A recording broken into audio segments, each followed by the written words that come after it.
Hello and welcome to the video on hot and cold holding of potentially hazardous foods. I'm Amy Vanderplug, and the purpose of this video is to inform food service workers, managers, supervisors, and anyone in the food industry about the holding of hot and cold foods. Proper hot and cold holding is important to limit the growth of bacteria and help prevent foodborne illness. Scientific studies have shown that holding food above 135 degrees or below 41 degrees limits the growth of bacteria to safe levels. The Michigan Department of Agriculture conducted a survey of violations found in food service establishments. This 2005 baseline survey showed that at least one improper holding violation was found in 60% of full-service restaurants and 79% of deli operations. Locally improper holding is the #1 critical violation cited during inspections. There are 5 major risk factors of foodborne illness identified by MDA and Center for Disease Control. These include poor personal hygiene, improper holding, inadequate cooking, food and equipment contamination, unapproved food source. The FDA Food Code of 2005 states that any potentially hazardous food must be maintained at 41 degrees or below, or 135 degrees and above, except during preparation, cooking, cooling, or when time is used as a public health control. Proper temperature control begins when food is delivered to the establishment. Delivery. To understand proper temperature control, we need to follow the flow of food through the establishment, identifying areas where the food could become unsafe. Our first area is with the delivery of food to the establishment. If the food is delivered cold, it must be 41 degrees or below. Be sure frozen food is solidly frozen and does not have ice crystals. If a hot food item is delivered, the internal temperature must be 135 degrees or above. Use calibrated thermometers to sample temperatures. Check shipments for intact packaging, refreezing, prior wetness, pest infestation. Any food not in proper temperature range should be rejected and not accepted. Storage. The next area of concern after delivery is where the food is to be stored. If it is to be used right away, it may be placed into the walk-in cooler, the reach-in units, or freezer. If it is a hot food, it must be placed into a hot holding device and held at 135 degrees or higher. Prep cook. The food in the walk-in cooler or other refrigerated units stored at 41 degrees or below will be taken out of refrigeration and prepared.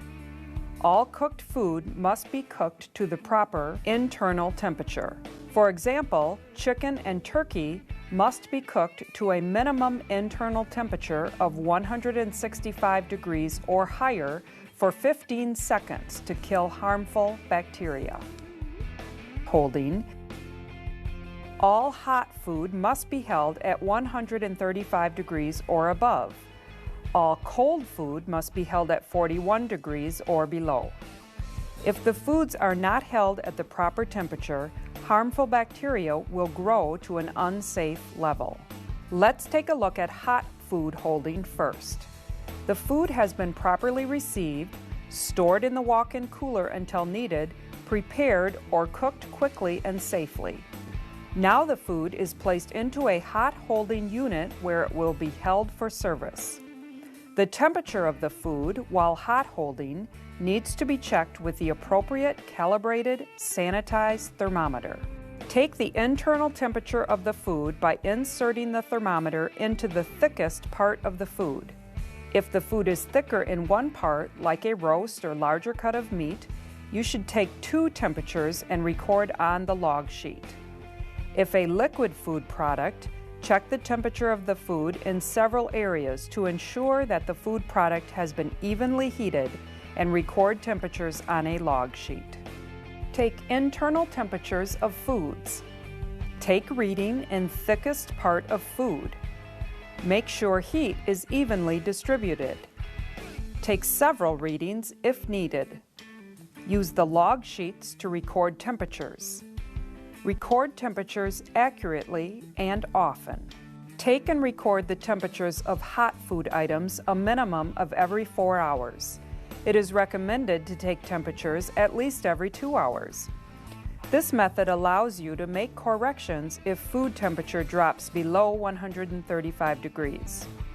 For example, if the food is not at the correct temperature, the hot foods may need to be reheated to 165 degrees or above, or properly cooled to 41 degrees, then reheated, or possibly the food must be discarded. Hot holding reminders. Hold it at an internal temperature of 135 degrees or higher. Only use equipment that can maintain this temperature. Never use hot holding equipment to reheat food. Stir it at regular intervals to distribute heat evenly. Remember, food should be held hot in approved hot holding food equipment such as steam tables, bain-maries, and steam cabinets. Hot holding equipment is only designed to maintain a food product temperature, not reheat or cook it. Such hot holding equipment should never be used to heat or reheat foods. Also, be sure to stir frequently to evenly distribute the temperature. Cover foods to maintain product temperature for longer time periods. Now let's take a look at cold food holding. Cold food should be held at 41 degrees or below at all times. The following recommendations will help you maintain the cold food at the proper temperature. When preparing a food like tuna salad, chill as many ingredients as possible before making. Chill the utensils and bowls needed in preparation. Limit the amount of food and the time food is out of refrigeration. For example, large portions should be made in small batches and refrigerated promptly. The temperature of the food, while cold holding, needs to be checked with the appropriate calibrated sanitized thermometer. Cold food holding. When preparing salads containing potentially hazardous ingredients, only use meat and poultry that was safely handled prior to use. Do not use ingredients past their use-by dates. Refrigerate ingredients until ready for use. Chill utensils prior to using them. Prepare the salads in small batches. Take and record the temperature of cold food items a minimum of every 4 hours. It is recommended that you take the temperature at least every 2 hours. This method allows you to make corrections if the food temperature rises above 41 degrees. For example, if the food is not at the correct temperature, the cold foods may need to be discarded. There are several ways to ensure the food is kept at 41 degrees or below. Make sure the container of food is surrounded by ice to the level of food in the container. Do not overfill containers. Make sure all insert pans are in place or open areas in make tables are covered. Cover cold foods when not in use. Reach in and walk-in cooler doors are kept closed. Don't block airflow of equipment by overloading coolers. Be sure fans are not blocked. And make sure the refrigeration unit is working properly. Remember, it is very important to check the internal temperature of a cold food product whenever it is being held cold, whether on a salad bar, buffet line, make table, walk-in cooler, or in working refrigerators. Checking at least every 2 hours will help to ensure food safety. Taking an active role in your establishment is critical to the prevention of foodborne illness. Following the proper sanitary techniques, procedures, and methods to reduce or eliminate the risk factors mentioned at the start of this video is everyone's responsibility. Can you answer yes to all of these questions? Are all hot and cold foods at the proper temperatures? Are the food temperatures monitored and recorded? Are all employees trained to monitor temperatures? Do you have written guidelines regarding hot and cold holding? Does someone verify that temperatures are correct or guidelines are being followed? Do you know what corrective action to take if the food is out of temperature? If you answered no to any of the questions above, how will you make changes? Following a written guideline will help in the prevention of a possible foodborne illness. Remember, it is very important to keep hot foods hot and cold foods cold. Proper hot and cold holding goes hand in hand to limit or slow the growth of bacteria to help prevent foodborne illness. Thank you for watching hot and cold holding of potentially hazardous foods. We hope this video has been informative and educational. Thanks for watching.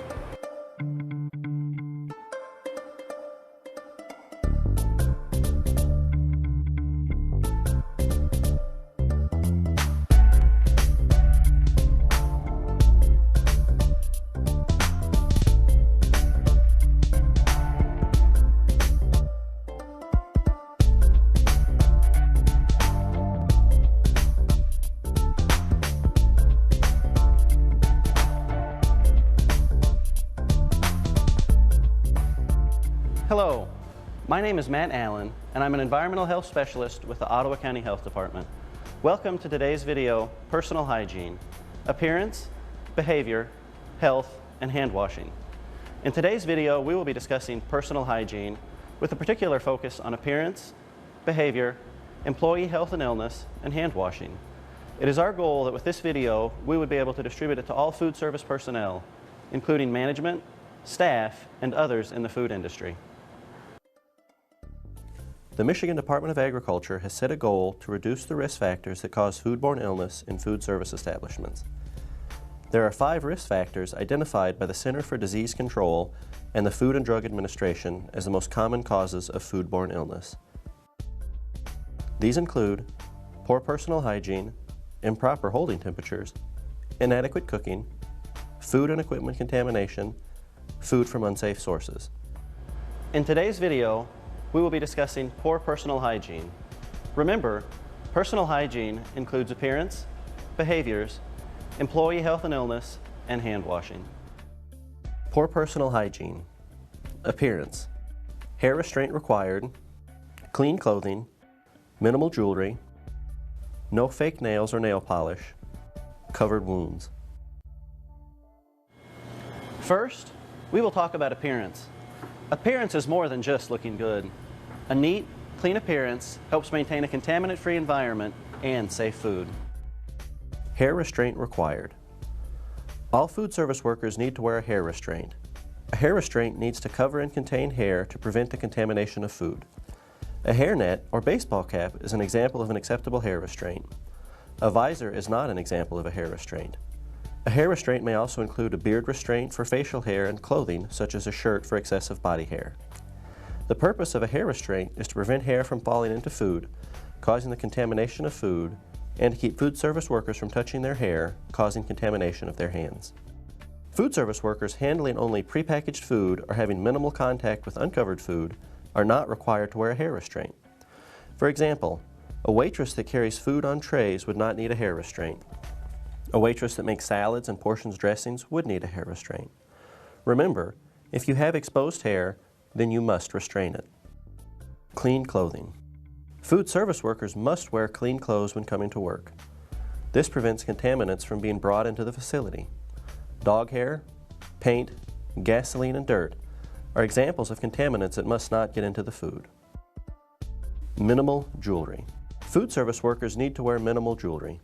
The only jewelry permitted is a plain wedding band. Bracelets, rings, watches, and brass knuckles are not. Jewelry can provide hard-to-clean areas where pathogens hide. Jewelry can also fall off into food. No fake nails or nail polish. Food service workers must keep their nails clean and short so that bacteria and contaminants do not build up beneath them. Food service workers should be encouraged to not wear nail polish or fake nails. If nail polish or fake nails are worn, then workers must wear gloves at all times when handling food. Covered wounds. Food service workers must cover open wounds. Wounds can be a source of bacteria that cause contamination of food and an outbreak of foodborne illness. Wounds on exposed body parts, particularly hands and arms, must be covered with a bandage and a protective layer. For example, a shirt or glove. Use brightly colored bandages so they are easily observed if they fall off. You need to restrict employees with severe, weeping and open wounds on hands and arms to certain jobs away from food. For example, a dishwasher has a large cut on his hand and must clean tables, sweep, and rotate boxes until the wound has healed. Appearance is about more than just looking good. It is being prepared to do a good job. A clean appearance keeps the food safe and the customers coming back for more. Poor personal hygiene. Behaviors: no smoking, no eating, no gum chewing, covered beverages, proper tasting, no bare hand contact. Poor personal hygiene is the #2 cause of foodborne illness. Your personal hygiene behaviors directly affect the safety and quality of food made. No smoking. Smoking is not allowed in any food area such as the kitchen, food storage, or food preparation areas. Smoking contaminates both food and your hands. In Michigan, smoking is not allowed anywhere in the facility or where food or beverage is intended to be consumed. Have a designated smoking area outside the building where employees can go for break and make sure they wash their hands when they return. No eating. Eating is not allowed in any food area such as the kitchen, food storage, or food preparation areas. Eating contaminates food and your hands. Saliva can carry bacteria such as Staphylococcus aureus that can cause foodborne illness. Eating should be done in an approved, designated location or break room. No gum chewing. Gum chewing is not allowed by food service workers. Saliva can spray from a person's mouth and accidentally contaminate the food or food contact surface where someone is working. The same goes for toothpicks, suckers, and candy. Covered beverages. You are allowed to have a beverage with a lid and straw or a to-go style lid. The purpose of the approved lid is to prevent your mouth and hand from touching the same place on the cup and saliva contaminating your hands. Twist-off caps, pull-up caps, or wide-mouth cans are not approved. A single service cup filled, drank from once, and immediately discarded is also acceptable. If used, employee beverages must be properly stored in a break room, on a lower shelf, or in an approved designated location. Employee beverages must not be stored on a prep table or in an area where food or food contact surfaces can be contaminated. Proper tasting. Tasting is allowed, but it must be done with care. A clean utensil is dipped into the food, and the chef immediately tastes the food and then places the now contaminated utensil with the dirty dishes. A tasting utensil must never be used more than once. Improper tasting of food can lead to contamination when the used utensil goes back into the food. Remember, tasting is not sampling. No bare hand contact. Ready-to-eat foods must be handled with gloves or utensils and not your bare hands. Examples of ready-to-eat foods include, but are not limited to, cooked foods, breads, salads, sandwiches, fruit, vegetables, and garnishes. Your bare hands are a source of contamination. Wearing gloves or using utensils such as tongs, toothpicks, deli tissues, bar swords, and scoops can prevent contamination of food. Sloppy employee behaviors result in poor personal hygiene. Small changes in behaviors can prevent foodborne illness. Poor personal hygiene, employee illnesses. Big Five: Salmonella, Shigella, E. coli, norovirus, hepatitis A. Symptoms: vomiting, diarrhea, sore throat with fever, jaundice. Restrictions and exclusions: stay away from food, stay away from work.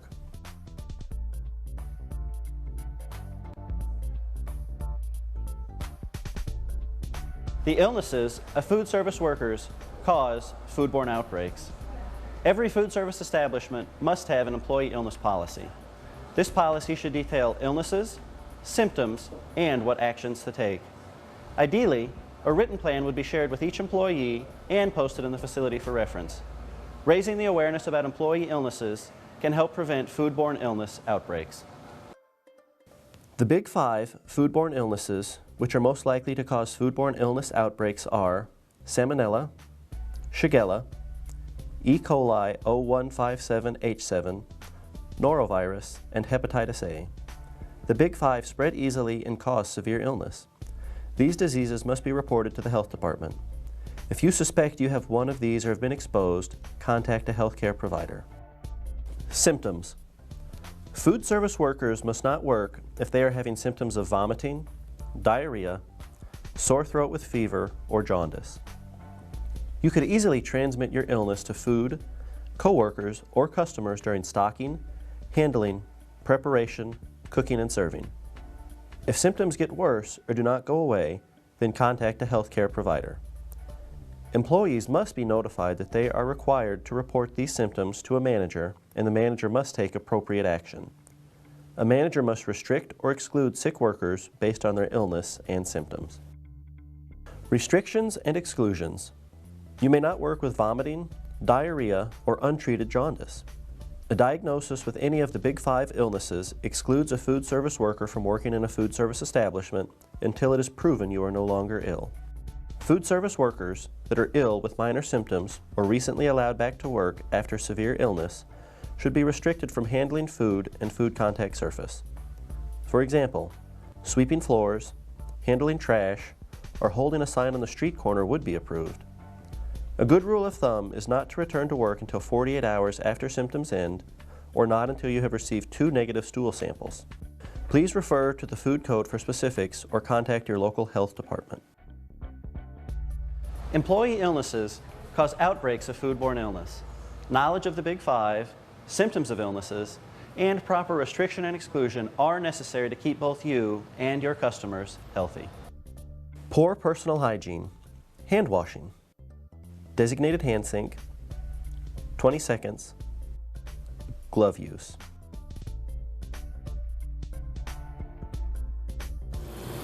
Food handlers must wash their hands to prevent contaminating food and food contact surfaces. Proper hand washing is one of the most important things you can do to prevent poor personal hygiene. When done correctly, hand washing is both easy and effective. Designated hand sink. In order to wash your hands, you need somewhere to wash them. A properly set up hand sink includes hot water, soap, paper towel or hand dryer, and hand wash sign. A hand sink is not the prep sink, 3-compartment sink, mop sink, or bathroom sink. 20 seconds. Approach the hand sink. It may be necessary to pre-dispense paper towel. Turn on the hot water as hot as you can stand. Run hands under water and apply soap. Vigorously rub all parts of hands, fingers, and exposed arms for at least 20 seconds. The most commonly missed parts of the hands include the backs of the thumbs, webs of fingers, backs of hands, and lower palms. Rinse olive soap off your hands and dry with paper towel. Turn off the faucet with a paper towel to prevent recontamination of hands. Discard paper towel in a trash can. If you have an air dryer for your hands, you may still need to use paper towel to turn off the faucet. Glove use. Proper hand washing results in clean hands. Gloves must go on clean hands. As was mentioned previously, bare hand contact is not allowed with ready-to-eat foods, and gloves are an approved barrier. If you choose to wear gloves, you must wash your hands first to prevent contamination of the gloves. Proper hand washing effectively cleans hands and prevents foodborne illness. There's no excuse for not washing your hands properly or often. Taking an active role in your establishment is critical to the prevention of foodborne illness. Following the techniques of good personal hygiene through emphasizing appearance, behavior, employee health, and hand washing can reduce the risk of foodborne illness. Good personal hygiene is everyone's responsibility. Can you answer yes to the following questions? Do you know the proper technique for washing your hands? Do you know the big 5 illnesses and when to exclude ill workers? Do you wear a hair restraint when working? Do you wear gloves to prevent bare hand contact? Do you leave the kitchen to eat or smoke? Are all your hand sinks properly stocked and accessible? Have you trained your employees about good personal hygiene? If you answered no to any of the questions above, how will you make changes? Remember to wash your hands, exclude ill employees from the establishment, and do not let yourself be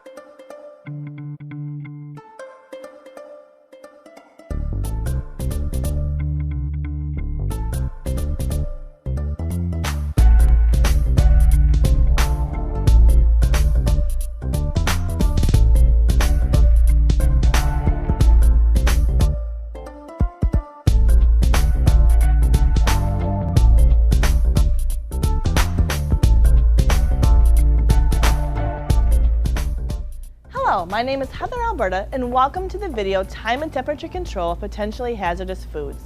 In this video, we will be discussing thawing, cooking, cooling, reheating, and using time only as a control factor.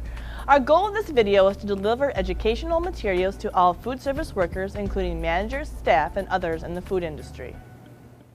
The Michigan Department of Agriculture has set a goal to reduce the risk factors that cause foodborne illness in food service establishments. There are 5 risk factors identified by the Center for Disease Control and the Food and Drug Administration as the most common causes of foodborne illness. These include improper holding temperatures, inadequate cooking, contaminated equipment, food from unsafe sources, and poor personal hygiene. In this video, we will be focusing on time and temperature control of potentially hazardous foods. Potentially hazardous foods are those foods requiring time and temperature control for safety to limit bacterial growth. Risk to potentially hazardous foods includes improper holding temperatures and inadequate cooking. We will concentrate on thawing, cooking, cooling, reheating, and using time only as a control factor. Thawing of foods.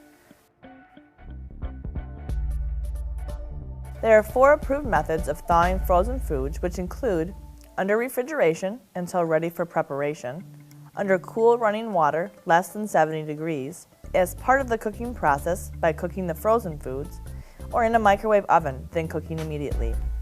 Thawing foods in a refrigerator may take longer, so plan ahead of time. Thawing under cool running water at a temperature of 70 degrees or less is the next approved method of thawing. A constant flow of cool water allows the food to thaw evenly and washes loose food particles down the drain. Thawing as part of the cooking process is the 3rd approved method. This is easily done with frozen meat patties or chicken nuggets, for example. Remember to always verify minimum internal cooking temperatures. The last method is to thaw the frozen food in a microwave oven. Microwave ovens will not thaw the food evenly and must be followed by immediate cooking of the food to the required temperature. Hey, what do we got going here? Oh, why do you have frozen meat out on the counter? I'm waiting for the meat to thaw. It's frozen like a brick. Well, no, frozen food can't be left out at room temperature to thaw. We need to thaw this properly. Why can't we leave the frozen foods on the counter to thaw?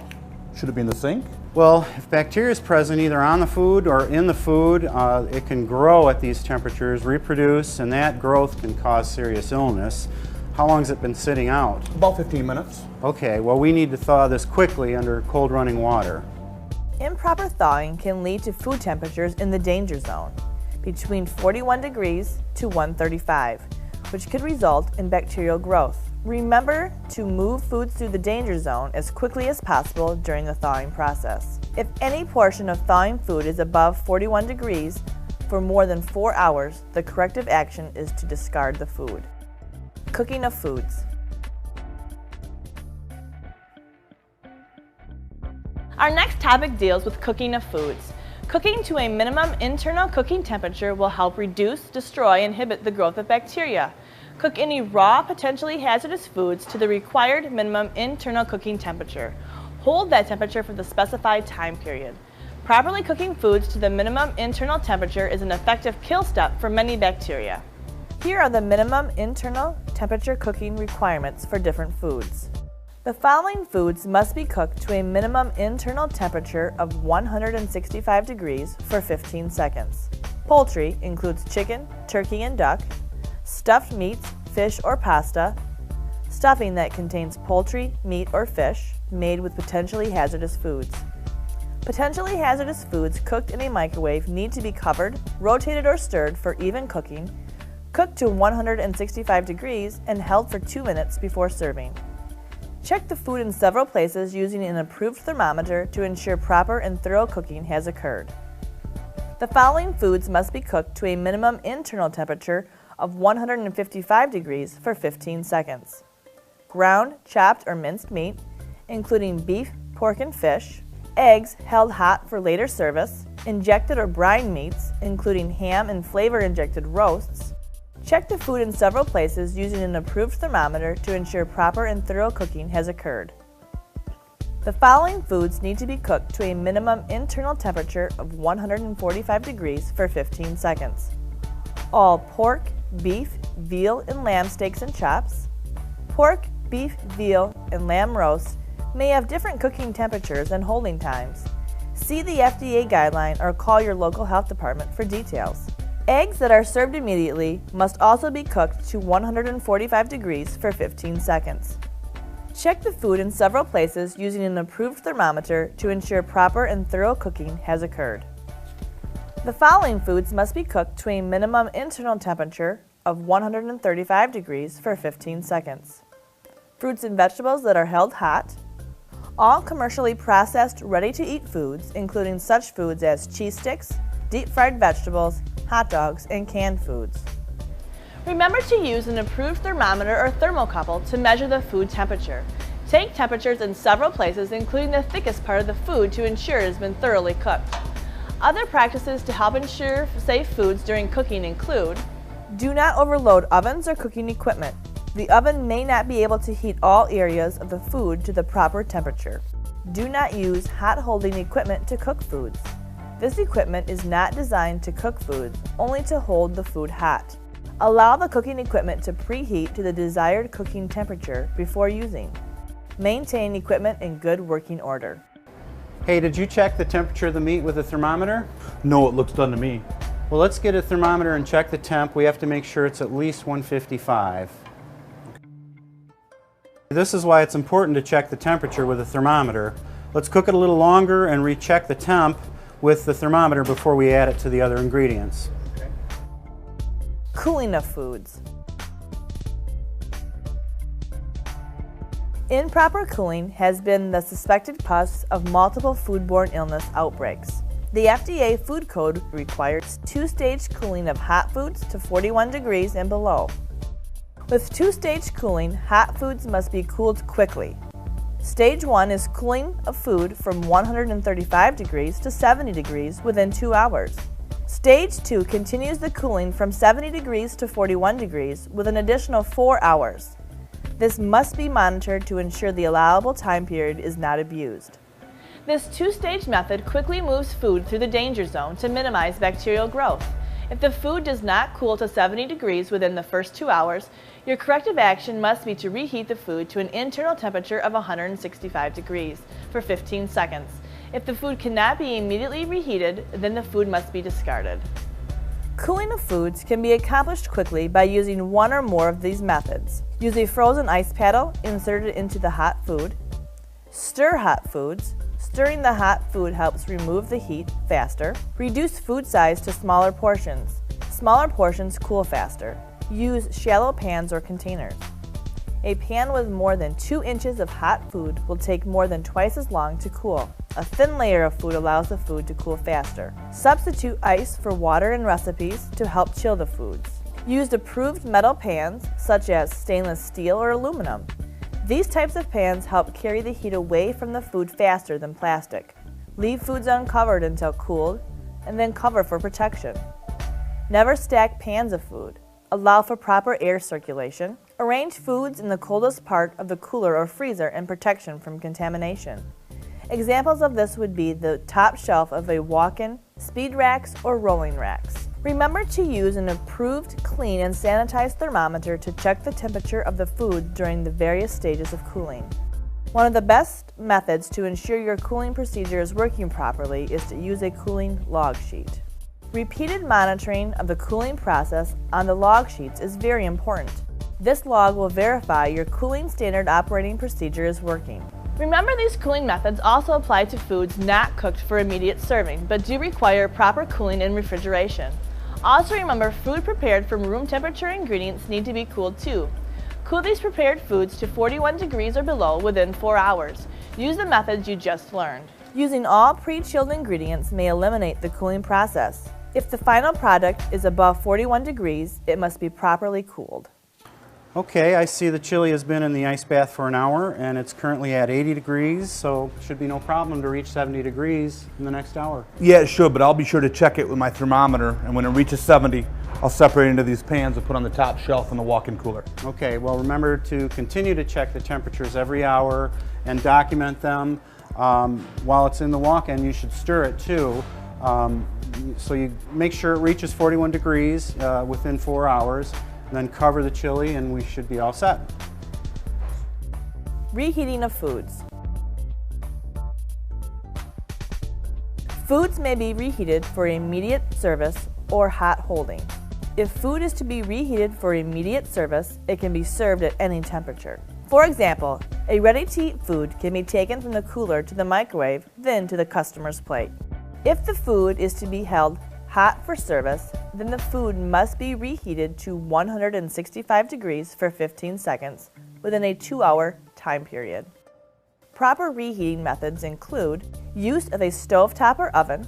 These devices are designed for reheating. Hot holding equipment is designed to hold hot foods, not to reheat foods. Use small batches. Stir the foods often for even temperature distribution. Use metal containers. Check the food product to verify that proper temperature was reached. Microwave reheating of foods. Rotate and stir the food during the process. This will help prevent uneven reheating. Allow covered food to sit for 2 minutes before serving. Repeated monitoring of the reheating process on the log sheets is very important. This log will verify your reheating standard operating procedure is working. If the food is unable to reach 165 degrees within the 2 hours, your corrective action would be to discard it. Is the chili ready yet? I need to put it out for service. Yeah, it should be, but I want to make sure it reaches 165. Got to check it with my thermometer.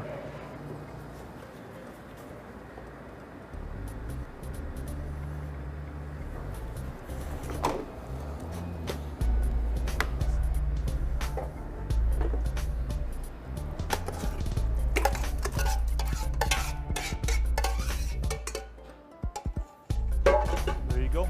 Great, thanks. Time as a control. Now you know how to properly thaw, cook, cool, and reheat foods to reduce or eliminate harmful bacteria. Another method for hot and cold holding is using time only as a control. Using time only as a control allows you to hold food for a specific time period without temperature control. If you want to use this method for holding foods, write and submit your procedure for approval. This procedure may not be used before approval. For holding hot or cold foods, a facility using time only as a control must ensure the hot food is at least 135 degrees or more and the cold food is 41 degrees or below when the food is placed in time control. The food is marked and monitored to indicate the time to discard the food, and any food not marked and monitored must be discarded. The maximum time food can be held out of temperature control is 4 hours. Raw foods must be cooked, served, or discarded within 4 hours. Ready-to-eat foods must also be served or discarded within 4 hours. This policy may not be approved for high-risk populations. Taking an active role in your establishment is critical to the prevention of foodborne illnesses. By using the techniques in this food safety video, you can prevent, reduce, and possibly eliminate the risk factors associated with time and temperature control. This is everyone's responsibility. What was discussed?